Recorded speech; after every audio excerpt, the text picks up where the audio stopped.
প্রথম দফার পর তৃতীয় দফা, পুরুলিয়া ঝালদার পর উত্তর 24 পরগনার শাসন, রাজ্য নির্বাচন কমিশনের বিধিকে বুড়ো আঙুল দেখিয়ে ফের অন্যের হয়ে ভোট।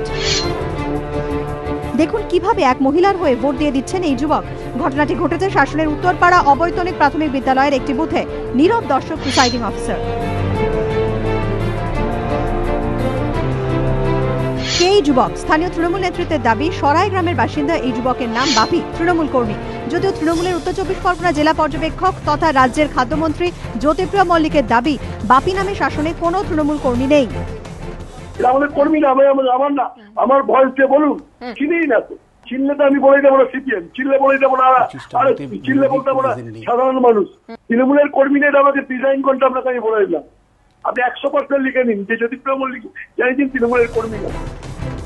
রাজ্য নির্বাচন কমিশনের স্পষ্ট নির্দেশ, কোনো ভোটার ভোটদানে অসমর্থ হন তাকে প্রিসাইডিং অফিসার ভোট দিতে সাহায্য করবেন। কিন্তু এক্ষেত্রে কিভাবে অন্যের হয়ে কাউকে ভোট দেওয়ার অনুমতি দিলেন কর্তব্যরত প্রিসাইডিং অফিসার, প্রশ্ন উঠছে। যদিও প্রিসাইডিং অফিসারের দাবি, এরকম কোনো ঘটনাই ঘটেনি।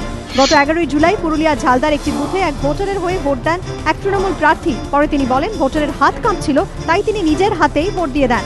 তৃতীয় দফাতেও সেই ছবি ধরা পড়ল এবিপি আনন্দর ক্যামেরায়। এবিপি আনন্দ, উত্তর 24 পরগনা।